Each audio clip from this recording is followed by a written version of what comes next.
Muy buenas noches. Pues seguimos por segunda semana en la modalidad de un colega, un miembro del panel en el estudio, en el día de hoy Leonardo Curcio, y el resto estamos por vía remota. Y evidentemente el asunto, el tema que debemos tratar son los videos que tienen apasionado el país como si fuera una telenovela, dos telenovelas. Por un lado está el caso Lozoya con el video mostrando cómo entregaron las pacas de dinero a personeros del panismo. Por el otro, Pío López Obrador, el hermano incómodo de este régimen, de la 4T, recibiendo dinero de un personero del gobernador de Chiapas. Y es inevitable comentarlo recordando a los amigos de Fox y el Pemex Gate, que si recuerdan por allá en el 2002 causó escándalo. Y es inevitable recordarlo porque en ambos casos está el dinero ilegal. Los montos no importan, ni la manera como lo transportaban. El sindicato petrolero mandó una camioneta llena de billetes a entregarlos al PRI, algo parecido a lo que vimos con los panistas y con los morenistas. Lo que generalmente se olvida y es muy relevante para la manera como vaya a desembocar esta historia, es que en el 2003 hubo una castración democrática. Es decir, el PAN, el PRI y el Partido Verde enfurecieron por el monto de las multas y por la exhibida que les dio el Consejo Electoral, presidido por José Woldenberg y por Alonso Lujambio en la investigación, y orquestaron el despido de todo el Consejo. Sacaron a todos. Luego sacarían al PRD y elegirían un nuevo consejo, y los nuevos consejeros aprendieron la elección. Las mayorías han sido mansitas o comprensivas de los deseos y necesidades de los partidos, y eso provocó el drama provocado por el fraude del 2006. Ahora tenemos el PRI, el PAN y Morena en el centro de la discusión, y más allá de lo que digan, lo justifiquen a través de comparaciones grotescas y excusas ridículas, el hecho es que el asunto va a llegar irremediablemente al Instituto Nacional Electoral. El PAN ya presentó una denuncia formal ante el INE, y el INE, hay que recordar, ha estado sometido a una ofensiva brutal de Morena. La pregunta es, ¿el INE de Lorenzo Córdoba se atreverá a investigar a fondo el Lozoya Gate y el Pío Gate? ¿Morena y el presidente los apoyarán?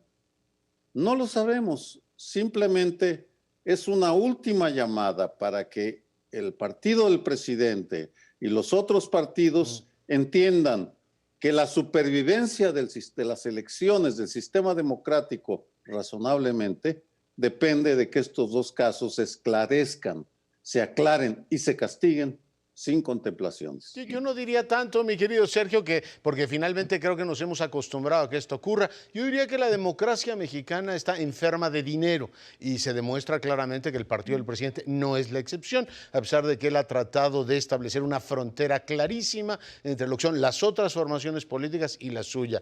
De los videoescándalos del 2004 a lo que tuvimos hace unos días, no hay demasiadas variaciones, sigue este patrón, esta adicción al dinero, que en el caso efectivamente de Morena es particularmente grave, porque estamos hablando de un partido que ese año, en 2015, recibió 120 millones de pesos de financiamiento público, y la lógica del modelo que hoy tenemos es que efectivamente prevalezca el financiamiento público sobre cualquier otra donación, particularmente delicado si viene del gobierno de Chiapas o de cualquier gobierno, pero esa adicción al dinero espero que en algún momento la encaren, porque tenemos campañas extraordinariamente caras. María Amparo escribió un artículo, un libro sobre el particular que vale la pena revisar. Esa es una. La segunda es que la pretensión de que el presidente va a ser el vedor o el auditor de las elecciones, pues en este caso se cae porque no parece un actor particularmente imparcial. Tuvo palabras duras sobre el caso de Lozoya y en cambio palabras casi explicativas sobre el caso que efectivamente implica a su hermano y a uno de sus colaboradores más cercanos. Yo diría que no nada más explicativas, sino te diría también exonerativas, o sea, que exoneran en el caso porque pues esta idea de que dependiendo de cuál es el origen de los recursos y sobre todo cuál es el destino, si es para una causa justa, para una causa buena, una causa para en favor del pueblo, entonces se justifica y se habla de delitos, se habla de sobornos, se habla de cohecho y en el otro caso se habla pues de donaciones, se habla de ayudar a a un movimiento en favor del pueblo, incluso dándose el lujo de apropiarse la historia de México y decir cosas como Leona Vicario. Vicario, Leona Vicario, pues puso su fortuna al servicio de los independentistas y en contra de los antidependentistas. Con relación a este vicio de la política mexicana, esta enfermedad del dinero que mencionas, Leonardo, creo que sí, vaya, está documentado, gracias por citar el libro que escribimos Luis Carlos Ugalde y yo, por cada peso reportado al INE mostramos que había 25 pesos que no se reportaban, y esto de todos los partidos. Y por cada peso que se permite de acuerdo a los topes de campaña, hay 40 pesos, perdón, ya hay 15 pesos extra que se gastan en las campañas. Así que esto de una democracia con recursos públicos no es más que una ficción que ya es momento que vayamos reconociendo. El dinero en las elecciones puede no determinarlas. Incluso López Obrador dijo, oigan, está bien lo del 2015, pero acuérdense que no ganamos esas elecciones, que perdimos prácticamente, se refería a Chiapas, prácticamente perdimos todos los municipios, como si eso exonerara el uso ilegal. Y habría que recordar que lo veamos por donde lo veamos, hay aquí todo dinero no reportado al INE, sean 100 pesos, 1,000,000, 36, lo que sea, es un delito electoral. Y hoy en día el delito electoral es una pena que ya se ha tipificado con entre 5 y 10 años de prisión. O sea que no habría ni siquiera por la sumatoria, 10 más 15 entre 2, a 7,5, entonces no habría posibilidades de salir en libertad, tendrías que purgar tu delito en la cárcel. Entonces, pues veamos, porque fue la oposición, que bueno, que metió topes de campaña, que metió candados, etcétera. Ojalá, y como dices, se cumpla la ley y podamos terminar de una vez con esta práctica tan nociva. Creo que una vez más no tendremos justicia, lo que tendremos es un escándalo mediático y a lo que sigue, a otra cosa mariposa. Bueno, yo creo que tiene razón Sergio, y ahora tú lo remarcabas, María Amparo, en que no importa el monto, y no importa para efectos políticos, porque eso es lo que está ocurriendo. Estamos en una batalla de medios anticipando el proceso electoral, desautorizando una fuerza política a la otra, etcétera. Pero sí importa para fijación de una pena. Jurídicamente hablando, no es lo mismo recibir 1,000,000 que 140 millones o por cualquier otra cifra mucho mayor, porque la pena, la multa, en caso de que eso proceda, es mucho mayor. Entonces, también quiero decir que el presidente López Obrador en algún momento declaró que tampoco Madero, no solo Leona Vicario, sino que ya se acercó mucho más al siglo XX, Madero recibió aportaciones del pueblo y estas son las que está recibiendo Morena. Pues sí. Morena es financiado por el pueblo, siempre lo ha estado. Sí, lo que pasa es que esas aportaciones, en primer lugar, tienen un límite En segundo lugar, tienen que ser reportadas al Instituto Nacional Electoral. Y en tercer lugar, habría que decir que esto se hizo de manera clandestina. Si uno en el video analiza, se ve cómo tienen escondido un paquete en bolsas donde viene supuestamente dinero, porque no alcanzamos a verlo. Después se ponen sobre la mesa esa bolsa. Sí. Y esto pues es una muestra de que se estaba haciendo pues con cuidado, ¿no? A la luz pública, como señala la ley. Y entonces tenemos allí un caso que ojalá llegue a ser investigado por el INE y dictaminado por el tribunal si es que es recurrida esta decisión del INE después de haber investigado. Bien, un rápido comentario. No sé en cuántos minutos llevamos, así que... Nos quedan 3 minutos, Sergio. Ah, muy bien. Gracias, Leonardo. Rápidamente, una reacción al fatalismo de María Amparo, que generalmente es muy optimista frente a las instituciones. Ahora dice que no cree que haya justicia. Yo creo que María Amparo, que depende del Instituto Nacional Electoral.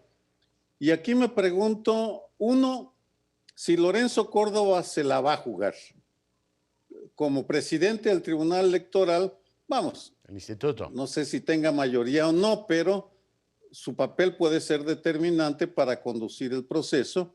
Y luego va a ser una prueba de fuego para los 4 nuevos consejeros, a ver de qué correa, de qué cuero están hechos, porque no lo sabemos. Lo que sí es el escenario perfecto que podamos, perdón. Te está hablando Lorenzo Córdoba. Es Lorenzo Córdoba, exactamente. Es el escenario perfecto para que el Consejo General del INE pueda tomar los 2 casos y hacerlos, ir hasta el fondo. Concédeme una pequeñita en 10 segundos, Sergio. Depende, en efecto, del INE, no estoy en desacuerdo contigo, pero también del tribunal, porque llevamos muchas, digamos, sentencias del INE que echa para atrás el tribunal en atención a que no les parece. Yo creo que lo que deberíamos tener efectivamente es una secuencia institucional clara. Vamos a ver qué ocurre. Recuerdo que el INE, por ejemplo, decidió que efectivamente el fideicomiso creado por Morena para apoyar a los damnificados del terremoto recibió 44,5 millones de pesos en donaciones en efectivo. Planteó una sanción y el tribunal dijo, aquí esos 44 millones de pesos no necesariamente fueron efectivamente un problema. Yo creo que lo que va a tener efectivamente que hacer la institucionalidad es tratar efectivamente de demostrar lo que ocurrió, pero a mí lo que más me preocupa es que el presidente muestre un talante de depurar verdaderamente el sistema político, porque si los pecados de los demás son gravísimos, pero los propios quedan exonerados, vamos a tener todavía una democracia enferma de dinero. Y eso lamentablemente pues es un tema muy destacado. Paoli. ¿Podemos empezar? No, te queda tu última réplica. Yo creo que se acabó el tiempo, ¿no? No, bueno, pues entonces así estamos con el gran asunto de los videos de Pío López Obrador y efectivamente David León, quien como ustedes saben pues no asumió el cargo de director de este sistema de distribución de medicamentos, tema muy relevante que el presidente de la República le había reservado efectivamente a este personaje. Hacemos una breve pausa y volvemos.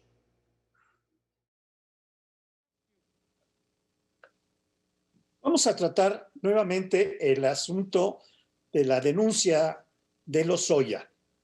No solo el video en donde está en la maleta, porque ese ya lo tratamos la semana pasada, sino que esto ha sido un escándalo tan grande. La denuncia de Lozoya ha abierto una verdadera caja de Pandora que salpica a muchísima gente, tanto del gobierno como de los distintos partidos de oposición.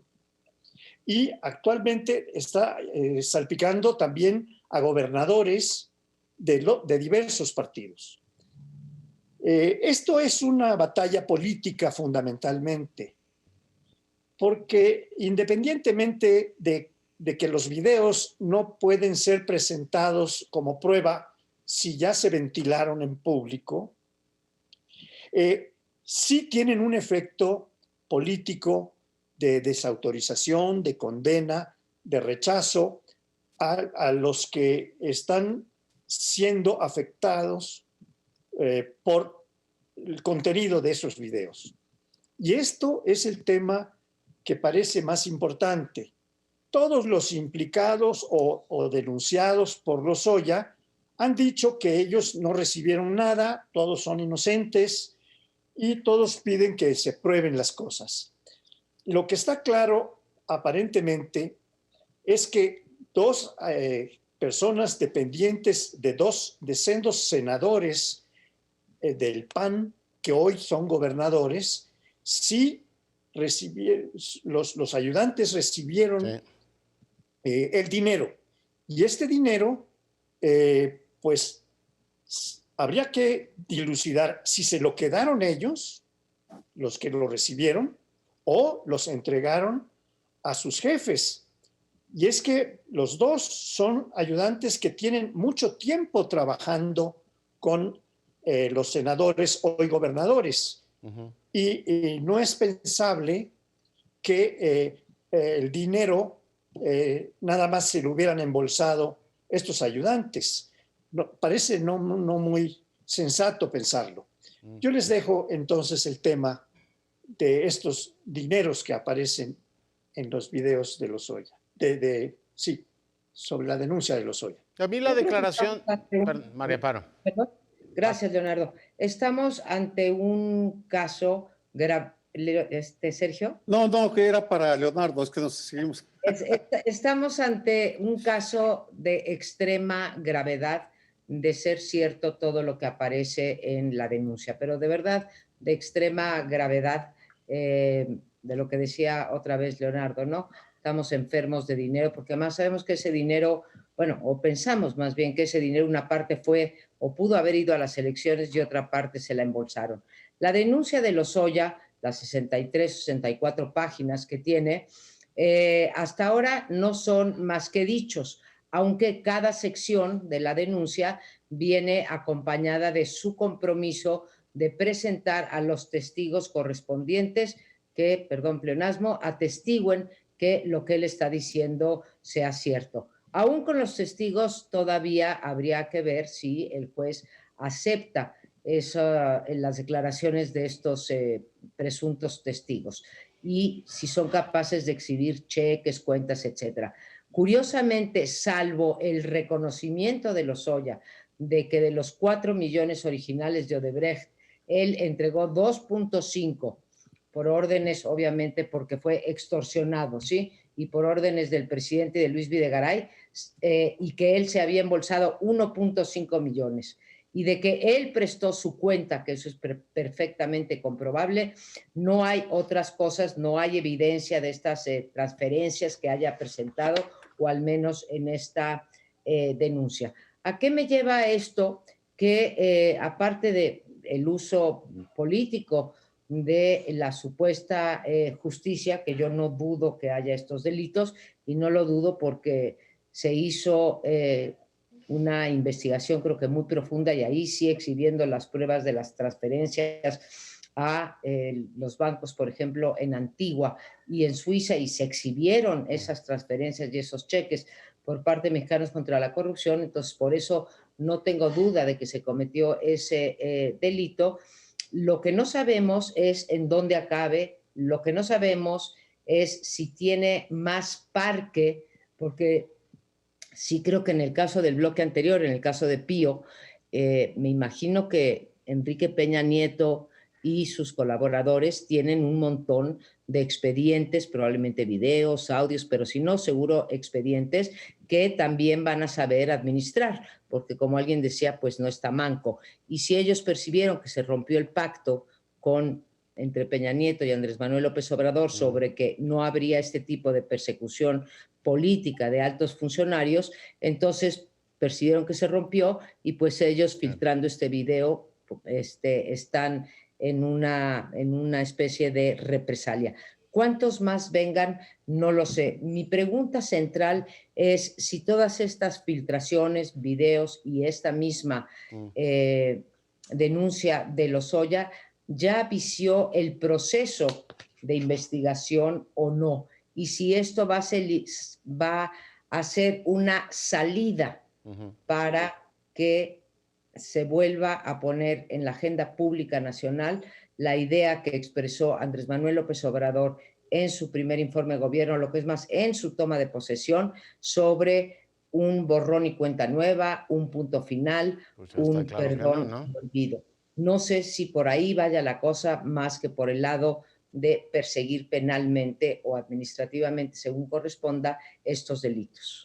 Pues está claro que no, ¿no? Digo, ya está perfectamente encarrerado el proceso y bueno, en más de una ocasión el presidente ha planteado la posibilidad de que haya una consulta para ver si se procede o no contra los expresidentes. Supongo que esa consulta la planteará muy cerca de las elecciones del año próximo y bueno, pues estará presente de esa manera diciendo, a ver, proceso o no proceso a los otros. Interesante esto que dices del empate que le estaría poniendo el grupo de Peña Nieto. Recordar que además del caso Lozoya está el caso también Osorio Chong, donde hay desde la UIF y por supuesto desde la Secretaría de la Función Pública investigaciones sobre desvíos importantes en la Policía Federal. No perdamos de vista ese tema porque cuando uno ve los montos parece que es mayor que lo que se utilizó para sobornar a legisladores en el caso de la reforma energética. Ojo con ese asunto y ahí controlaban todo el espionaje. Así es que ese tema yo no lo perdería de vista. Y el otro, a mí no me deja de sorprender, yo por supuesto creo que es perfectamente verosímil todo lo que dijo Lozoya ahí, que es perfectamente lógico que el gobierno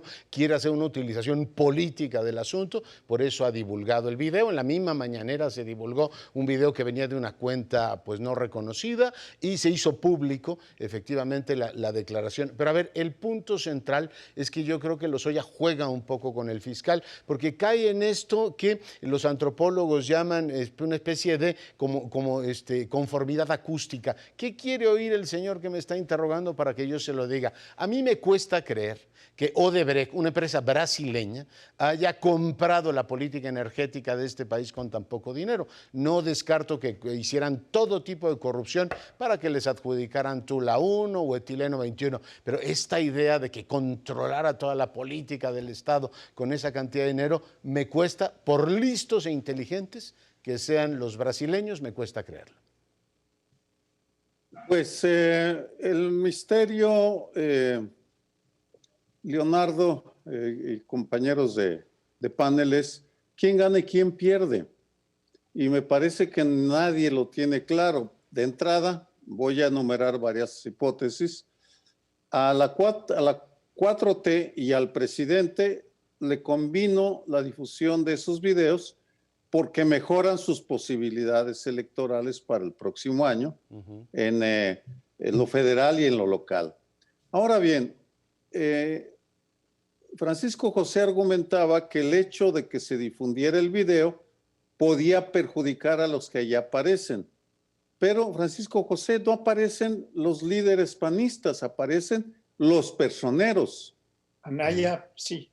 Vamos, no aparece, no aparece. No aparece Anaya, ¿no? No aparece ni Anaya, no aparece Cordero, no aparece nadie, aparecen unos Gutiérrez, Vadillo y Carabeos, que reciben un montón de dinero y que a lo mejor ellos terminan en la cárcel.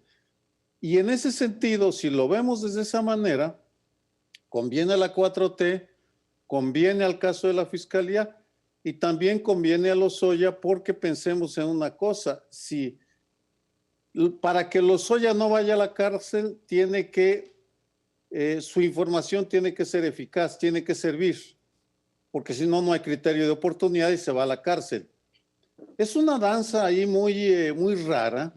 Confieso que no está claro quién gana, quién pierde, pero definitivamente, por ahora, no pierde ni Lozoya, ni el fiscal, ni la 4T, ni el presidente con ese video. Perdón, pero el criterio de oportunidad, estimado Sergio y compañeros de panel, no es un criterio para ver si se va a ir a la cárcel o no. Es un criterio que se toma cuando lo detienen para que le den un tratamiento, para que lo cuiden, para que lo traten bien, como dijo en una mañanera el presidente, para que le pongan una seña que lo identifique y lo manden a su casa, al hospital primero y a su casa después. Para eso tiene efecto.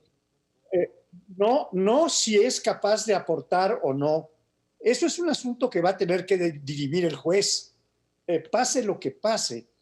Porque hasta ahora lo único que está muy claro es que Lozoya recibió una cantidad enorme, $1,500,000 que él reconoce se embolsó, entonces él se está declarando culpable de ese delito.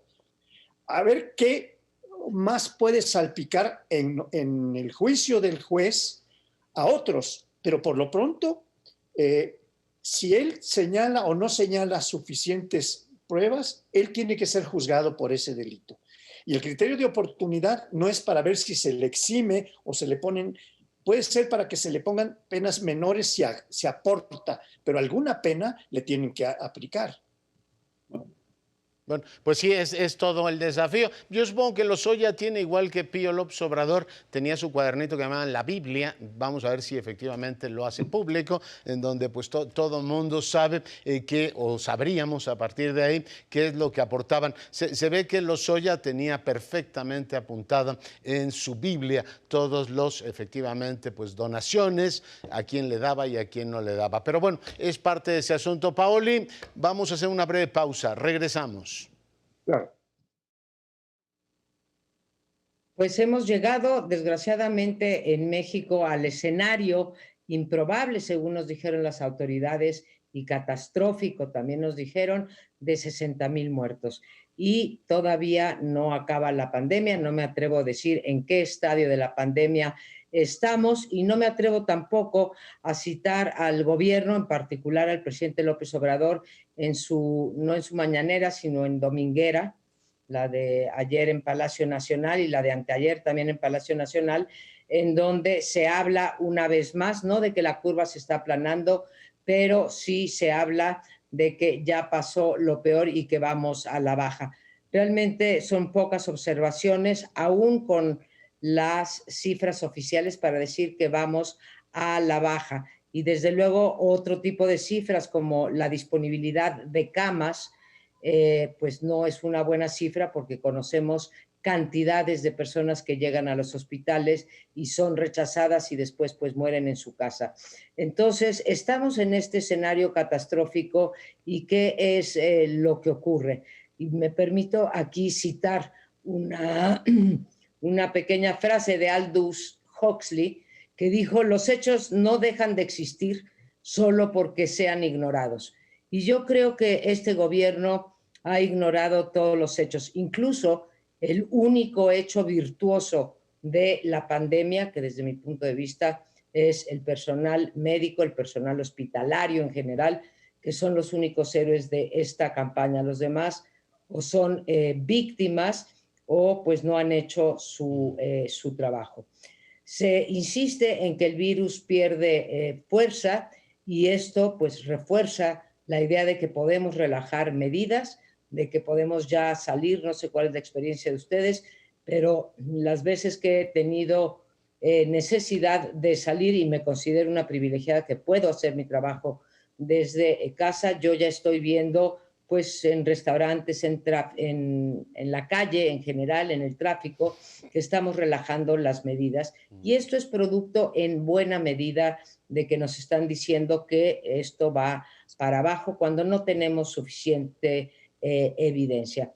Y lo segundo que quisiera decir es que en el discurso de la presidencia y del subsecretario López-Gatell se dice que los efectos de la pandemia se deben a múltiples factores que no son atribuibles ni al presente, o sea, a estos 2 años de gobierno, ni a la estrategia de este gobierno también.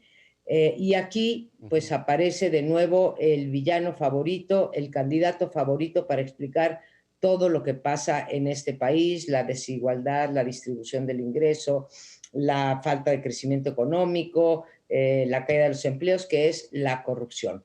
Y entonces se nos dice que tenemos dos pandemias, no se sabe cuál es más importante, la corrupción o la crisis sanitaria con sus consecuencias económicas. Pero el hecho claro es que ya se está diciendo tres cosas que me parecen graves, y por eso cité esto de que los hechos no dejan de existir solo porque sean ignorados. Primero, que seguimos en una ola muy fuerte de COVID. Segundo, que la crisis económica es de unas magnitudes muy, muy serias. Y tercero, que no se quiere reconocer que ha habido un mal manejo de esta pandemia. Esos serían los tres puntos que haría yo. Pues en el caso del coronavirus, estamos curiosamente en una situación similar a lo que hablábamos sobre el video de Pío López Obrador, al video de Lozoya, que ignoramos por el momento cuáles serán las consecuencias del manejo del coronavirus. Y en buena medida esto se debe a que tenemos cada día las tardeadas de Babel. Yo ya las he llegado a considerar que contribuyen más a la confusión que a aclarar lo que está pasando, porque luego puede uno recurrir a otras fuentes, a otros medios de comunicación para decir, no, está equivocado el doctor López-Gatell, no es cierto lo que dice, el presidente tampoco está en lo correcto al decir que ya se está aplanando, que ya está cayendo, en fin, realmente no sabemos. Lo único que es claro es que el tema del coronavirus es un asunto que es mejor no tocar en las reuniones de amigos y familiares, aun cuando sean con sana distancia, porque polariza tanto o más que la mención a la tal o cual política del gobierno de la 4T. Otra certidumbre es que el número de muertos crece y crece sin parar, y que no parece haber algún momento en el horizonte, una fecha en la cual digamos ya vamos a ver una caída. Ahora nos están diciendo que en diciembre llegaremos a 100,000, noviembre, diciembre, 100,000 muertos. El doctor López-Gatell ya nos dijo que tal vez 2, 3 años más de coronavirus. Es decir, insisto, las tardeadas de Babel, lo cual es incorrecto, es injusto, es lamentable que no haya una mayor claridad y una mayor confianza por consecuencia en lo que se nos dice cada tarde desde el gobierno de Andrés Manuel López Obrador. Bueno, de acuerdo con las cifras oficiales, que tampoco son seguras, porque el propio doctor López-Gatell ha dicho que se pueden multiplicar, dijo en un primer momento hasta por 3 y luego llegó hasta por 8 o 10. Entonces no sabemos las cifras oficiales cuáles, si nos aportan la realidad o no. Lo que hemos llegado a saber es que, de acuerdo con estas cifras oficiales, somos el tercer país que tiene un nivel de mortalidad alto.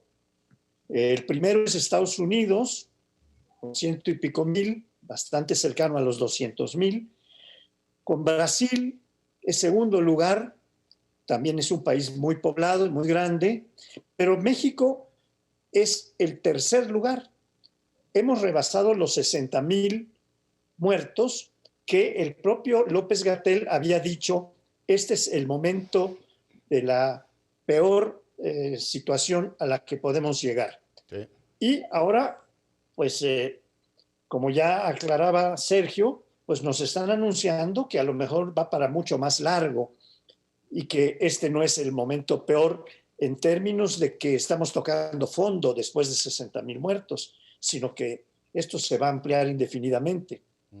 Por otra parte, hemos tenido la información, o está divulgándose la información, que en el momento en que surjan las vacunas, y éstas se distribuyan y sean eficaces, porque están en duda las vacunas rusas, que han puesto en duda mucha gente que no ha pasado las pruebas suficientes. Pues podría empezar a bajar el nivel de riesgo y también las medidas precautorias podrían reducirse, pero no sabemos para cuándo. Lo más probable, se ha dicho, es que la que está trabajando Oxford concentra AstraZeneca,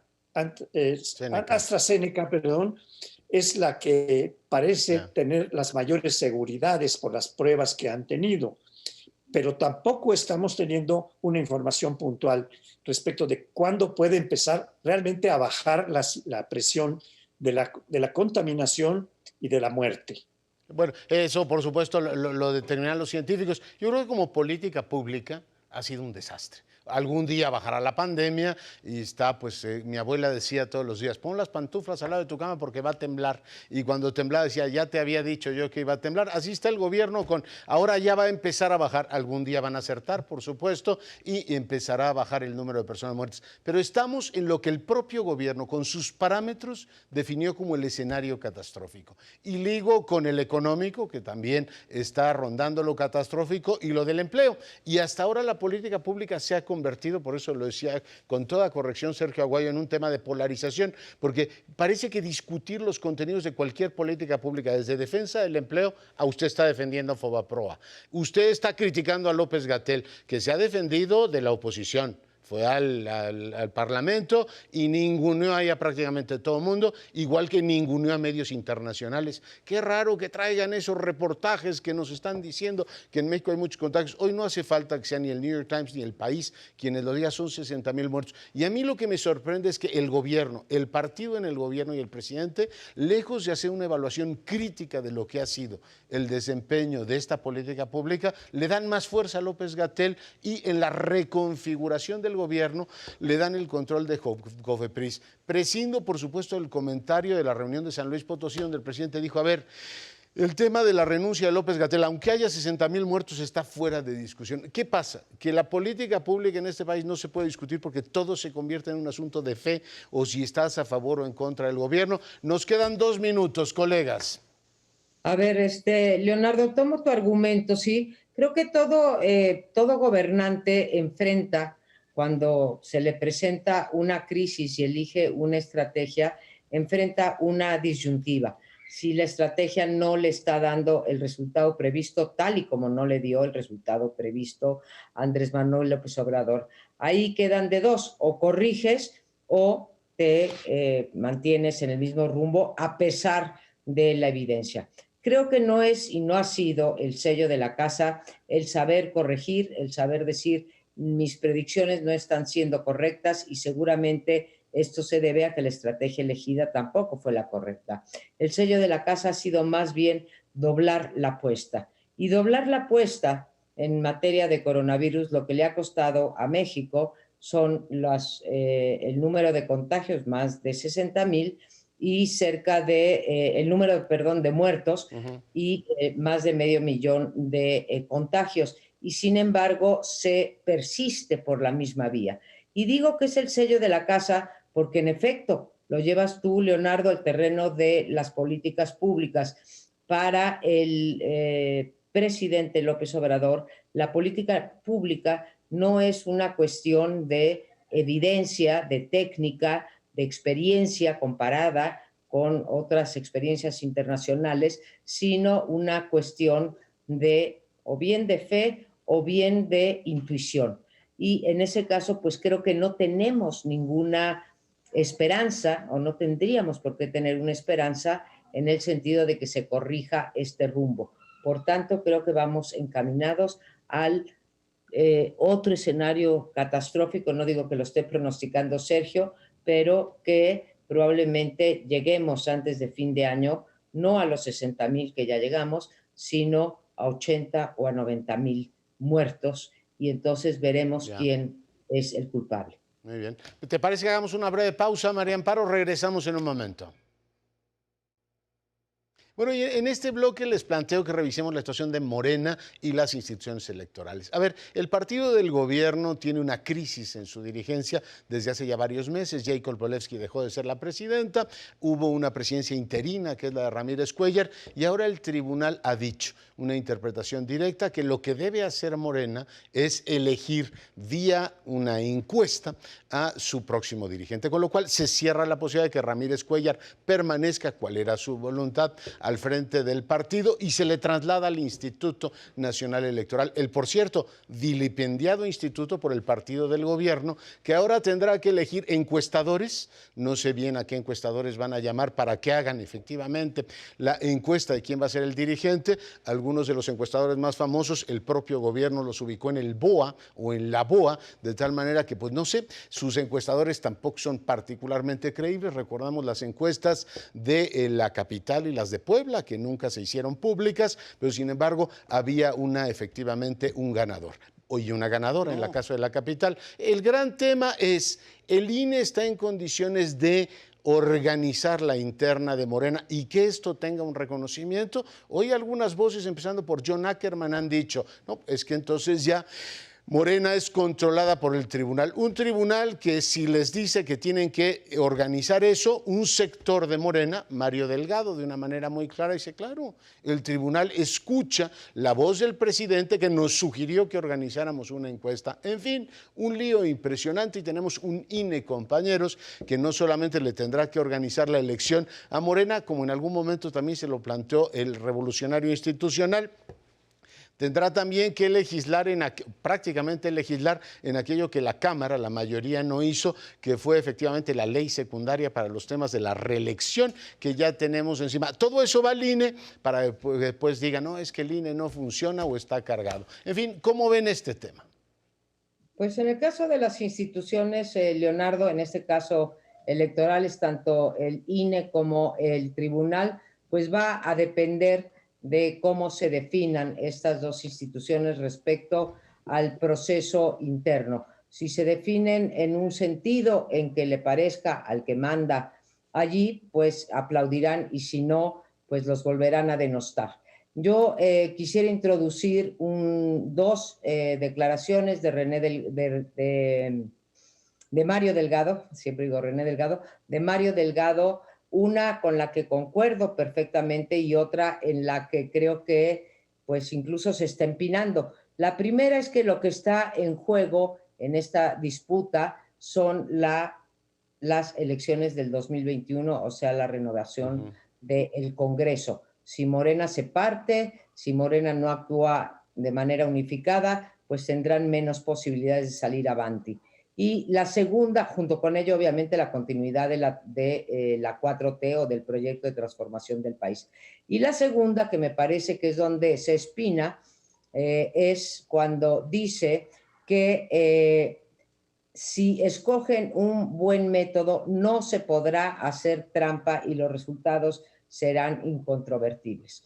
Bueno, pues a la experiencia me remito. El PRD entonces, Morena el día de hoy, nunca han encontrado ese método infalible en donde pues salgan todas las corrientes satisfechas con el método, y ya no digamos con el método, con el resultado que arroje ese método.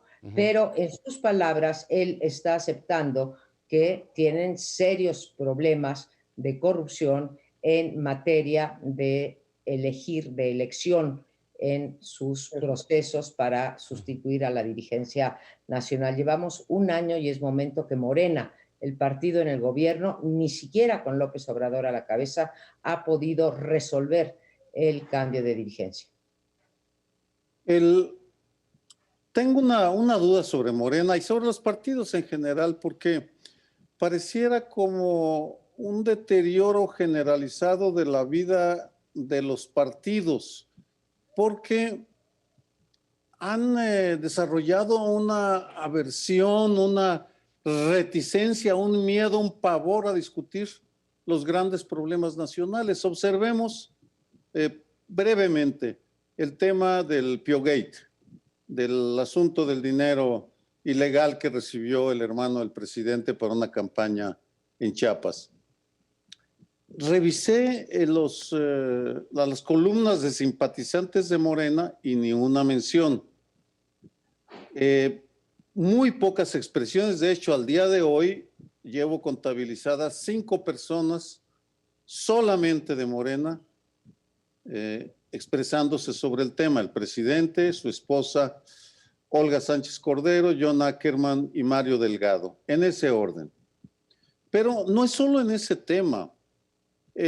Salió el Víctor Manuel Toledo, el secretario del Medio Ambiente, a lanzar unas críticas feroces a la política ambiental, y no hubo una discusión profunda sobre la política ambiental.